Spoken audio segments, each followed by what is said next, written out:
Hello friends, we are going to start section 127 CrPC. इस section में total 4 सब sections हैं और इसमें हम ये देखेंगे कि मेंटेनेंस कोर्ट ने अगर अलाउ किया है तो किन सर्कमस्टांसेस में उस मेंटेनेंस को कोर्ट कैंसिल कर सकता है, ऑल्टर कर सकता है। पहला सब सेक्शन आपका बात करता है on proof of a change in circumstance of any person. तो ये जो चेंज बात कर रहे हैं वो किस तरह के चेंज की बात कर रहे हैं? ये दोनों तरह के चेंज की बात करें, मतलब पिक्यूनरी चेंजेस भी हो सकते हैं, पिक्यूनरी चेंजेस, और ये हो सकता है और any other change, any other change, मतलब कुछ भी सर्कमस्टांसेस में उसके चेंज आ गए, मतलब उसकी जॉब चली गई जो मेंटेनेंस दे रहा है, या उसके खर्चे ज्यादा हो गए, या जिसको मेंटेनेंस मिल रहा है उसने दूसरी शादी कर ली, या फिर उसको खुद की जॉब लग गई, उसकी अच्छी अर्निंग हो रही है, तो कोर्ट उस चीज को, मेंटेनेंस को अगर ज्यादा मिल रहा है तो ऑल्टर कर देगा, कम कर देगा, इंक्रीज डिक्रीज कुछ भी कर सकता है according to the circumstances of the person. इसमें आगे बता रहे हैं under section 125 monthly allowance for the maintenance और इंटरिम मेंटेनेंस, मतलब जो चेंजेस की बात हो रही है तो वो इंटरिम मेंटेनेंस में भी कोड कर सकता है और मेंटेनेंस में भी कर सकता है।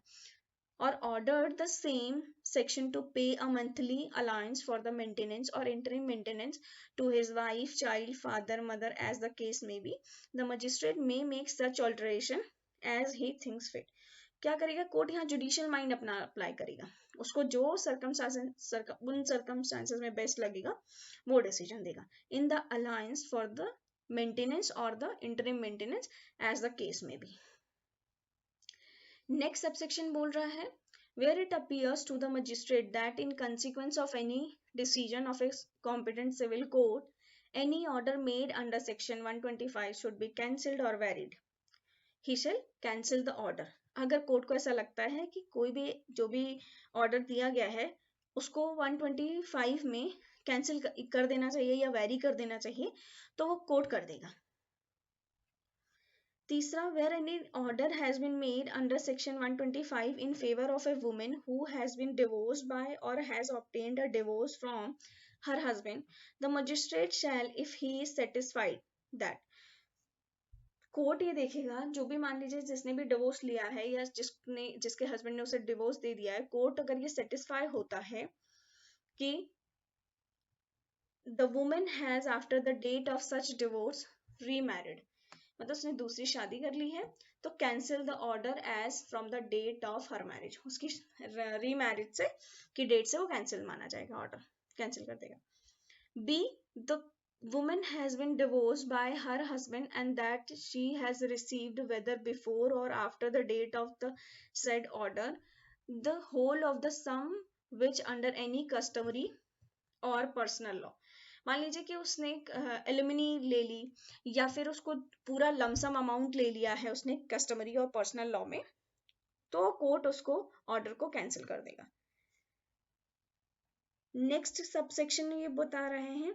the woman has obtained a divorce from her husband and that she had voluntarily surrendered her right to maintenance after her divorce। मान लीजिए उसका डिवोर्स होता है, HNW है, और वो खुद ही कहती है कि भाई मुझे डिवोर्स नहीं, वो मुझे मेंटेनेंस नहीं चाहिए, तो कोर्ट कैंसिल कर देगा ऑर्डर को, cancel the order from the date thereof. Next, at the time of making any order for the recovery of any maintenance or dowry by any person to whom a monthly allowance has been ordered to be paid under section 125, the civil court shall take into account the sum which has been paid to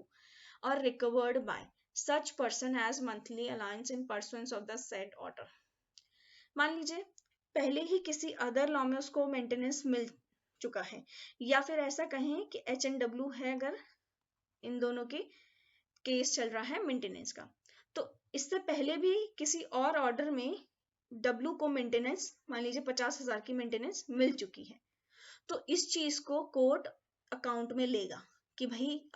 जब आप court order करेगा कि W को इतना lump sum maintenance देना है तो इस अमाउंट को डिडक्ट करके देगा। ये था आपका 127 के बारे में। और भी किसी सेक्शन के बारे में अगर आपको डाउट है, कुछ भी दिक्कत है, तो आप मुझे कमेंट करके बता सकते हैं जिसमें मैं वीडियो बनाऊं और आप लोगों को बेनिफिट मिले इस चीज़ का। Thank you for watching this video.